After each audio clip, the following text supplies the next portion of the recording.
right, you guys, as you can see by the thumbnail, I'm back with another one like the other ones. So check it out, you guys. This one right here, this is gonna be a short story. This is like a flash story. It was something that I ran across that kind of perked my interest. Hopefully you guys will take an interest in it as well. So this short story is about a street vendor, something that I know is real prevalent out there in Southern California. But it's about a street vendor that was shot and murked in Long Beach, California by 3 documented gang members. You know, unfortunately, this seems like it's beginning to become a growing trend, not only in Southern California, but across the country as well. You know, the sad part about it is that most of the vendors that I'm talking about are Mexican nationals that are out there just trying to get their grind on. They're out there in the street trying to hustle. They're trying to sell their merchandise so that they can make a little bit of money, put food on their table, and support their families. And 9 times out of 10, whatever it is, whether it's tamales, tacos, tortas, elotes, pan dulce, quesadillas, or agua fresca, whatever it is. Yeah, and I know, go ahead, bash on me. My Spanish is terrible.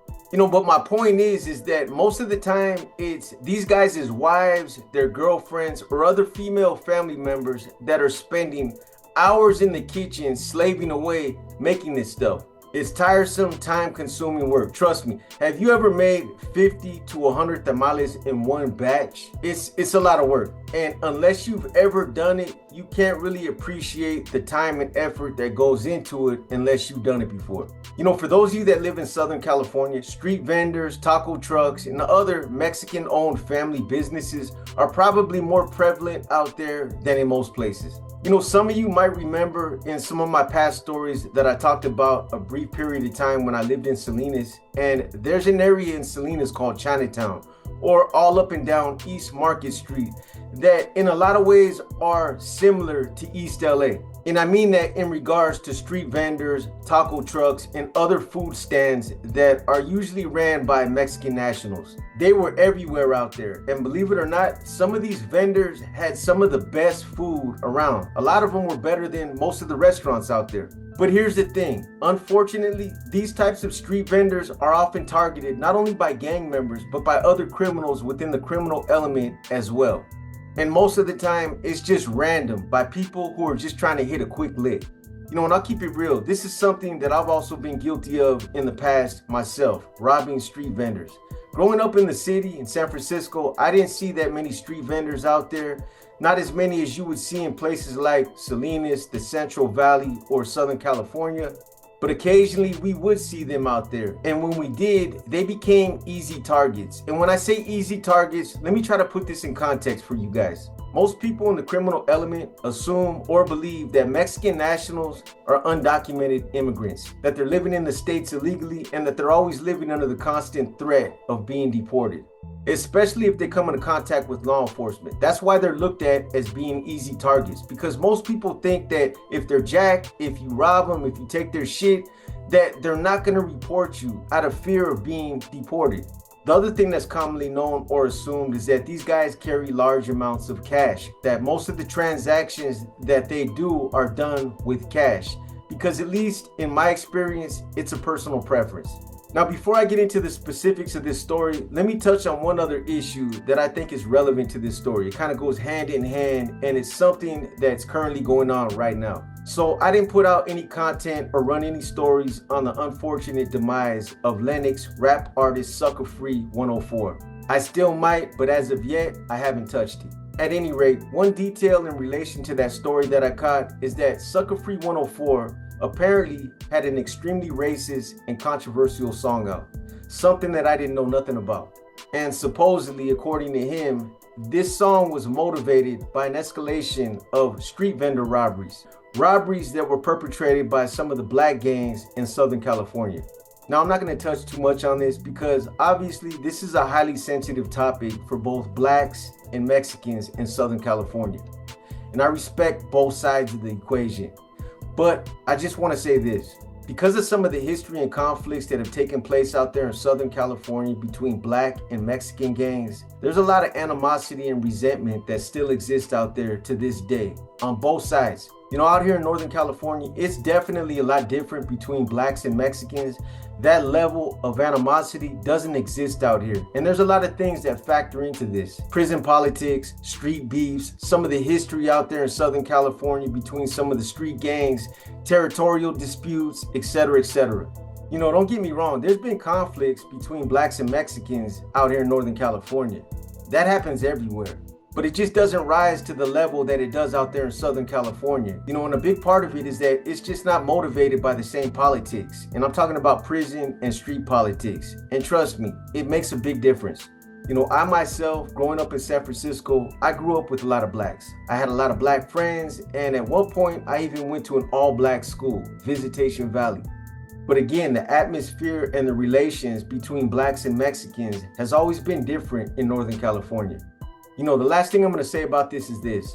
I seen a clip where Sucker Free basically claimed that he wasn't a racist and that at the time that he dropped this controversial song, he was 19 years old and he was young and blind. It sounded like he was trying to walk it back. He said that he had been robbed before in the past by Crips and Bloods and that this song was basically just a reaction to him being victimized himself. You know, I know there's going to be a lot of people that are going to say that you can't speak on something like this unless you've experienced it yourself, unless you've been there, done that. But this is the thing. When you drop a track like that, it's kind of hard to walk it back and justify it by saying that it's all part of the game, that it's a direct reaction from being victimized, or that it came from a time when you were young and naive.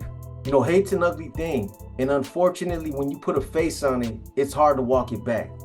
You know, the other thing is this. It's also kind of hard to ignore some of the hypocrisy that comes with something like that. Because like I said early on in this story, I myself am also guilty of robbing Mexican nationals before in the past. When I was younger, it was a trend and it was something that we used to do. You know, everybody that was involved in the criminal element used to do it. And I think for the most part, the perception was the general consensus that we all had. What I mean by that is this. I never targeted paisas because I was a racist. It had nothing to do with race. We were targeting them because they were easy targets and we assumed they wouldn't report it. And for the most part, I believe this stands true for others that have preyed on them as well. Of course, you're gonna have your occasional racists that do it because they're racist. But I'm talking in general terms. I'm talking the majority of the people that do it. You know, you've got to be careful about saying that other people of other races were motivated by this type of hate unless you're standing on something else. But that's just my opinion. You know, I know there's room to move the needle either a little bit to the left or a little bit to the right. Hopefully nobody takes it out of context. You guys know I don't do reactions. This is probably as close as you're going to get to a reaction out of me. It is what it is. But anyways, let me get to the rest of the story. Just keep in mind, you can't paint everyone with the same brush. Everybody's not the same. We're all different. You know, I don't want to get too far off track, but when we're talking about this same type of ignorance, I'll give you guys one other short example of that same type of ignorance that made a lot of us to make the same type of boneheaded mistakes. You know, most gang members, they don't think about this, but we don't go outside the boundaries of our own neighborhoods to go vandalize, trash, strike up graffiti, or rob people. We do it right there in our own neighborhood. They'd rather put graffiti on walls and fences in their own community. And they'd rather victimize people in their own neighborhoods rather than to go somewhere else like the suburbs or to another area outside the hood. Does it make any sense to shit in your own backyard or to deface your own property? Unless you're just one of those types that doesn't take pride in how you live or the type of environment that you live in, your living environment. This is a mistake that a lot of us make. Anyways, I know I'm getting off track, but that's why I wanted to get into this story because it kind of segued into other things that I wanted to talk about. But let me get to the details of this story because this is supposed to be a quick one. So this story took place on March 20th, 2024 on Eagle Street and Locust Avenue in Long Beach. The victim in this story, Yanir Ramirez, was just out there on the street trying to sell his product. Whatever he was selling, tacos, elotes, chicharrones, whatever he was selling. There goes my Spanish again. He was out there just trying to sell his product when he was approached by three individuals. Braylon Ackers, Rahman Abdallah, and James Havlicek. So it was later determined that these three individuals, who are all documented gang members, were actually in that area looking for their rivals. They weren't out there looking for a quick lick to hit or looking for a street vendor to victimize. They were in that area specifically for the purpose of trying to find some of their rivals. So according to the reports that I read, these three individuals were either walking or they got out of a car on the corner of Equal Street when apparently they identified several individuals who they identified as their rivals. There was a confrontation, words were exchanged, and then these three, who were all strapped, pulled out handguns and started firing in the direction of their rivals. Apparently when they confronted these guys, they were across the street, and that's when it happened. So according to several people that witnessed this incident as it happened, the victim in this story, Ramirez, was apparently in close proximity to these guys' rivals when the shooting started. And it's believed that he was struck by a stray bullet. So these guys pull their guns out, they start shooting, and collectively they get off anywhere from 10 to 12 rounds. And then when it's over, they take off running. So after these guys take off running, that's when somebody realized that Ramirez had been struck by gunfire. They get on the phone in an effort to get him medical assistance. So the first responders, they get there about 5 minutes later. And despite the paramedics and doctors performing the best life-saving measures that they possibly could, Ramirez ended up succumbing to his injuries a few minutes later. You know, even though this story is a little different and it didn't involve a street vendor being targeted in the same context that I spoke about earlier, it doesn't make this situation any better. Because no matter how you cut it, here's an individual that's out there on the street trying to make a little bit of money to support his family, minding his own business, trying to do it the legal way, just trying to put a little bit of food on the table, and he gets taken out by another senseless act of gang violence. And the biggest losers in all this are the two kids that Ramirez left behind. I believe Ramirez was the father of two young girls who now have to grow up without a father. But that's usually how it always goes. With reckless abandon for everyone else around them, some gang members, they get into a shootout on the street, and some unintended, uninvolved victim ends up catching a stray bullet. It's a cycle that continues to play out. You know, any loss of life is unfortunate, but usually it's an undeserving kid or a baby or a young person gets hit, almost as if the worst form of karma always repeats itself. So anyways, after Akers, Abdallah, and Havlicek shoot at their rivals and flee the area, they probably assumed that they had gotten away with it. And they probably would have if it wouldn't have been for the two security cameras that were affixed to the side of the building. You know, I guess some people don't realize that we live in a world these days where cameras are everywhere. Literally, they're everywhere. Whether it's a camera on someone's phone, a video surveillance camera, a security camera, or some other type of camera that's inconspicuously placed somewhere where you can't see it. They say the average person gets caught on camera at least 70 times per day after they leave their house. That's crazy. There's eyes everywhere. So these guys, they obviously didn't see the security cameras that were affixed to the side of the building directly above the area where the shooting took place. And their luck couldn't have been any worse, because these types of cameras, usually they're either inoperable, they don't work, or the footage is so grainy that they're useless. But these cameras didn't only work, they were also crystal clear. In fact, the footage was so clear that law enforcement was able to identify all three suspects just by looking at the footage alone. So based on the fact that Long Beach homicide detectives had this video footage, they were able to get search warrants for all three of these guys' houses. And that's what they did.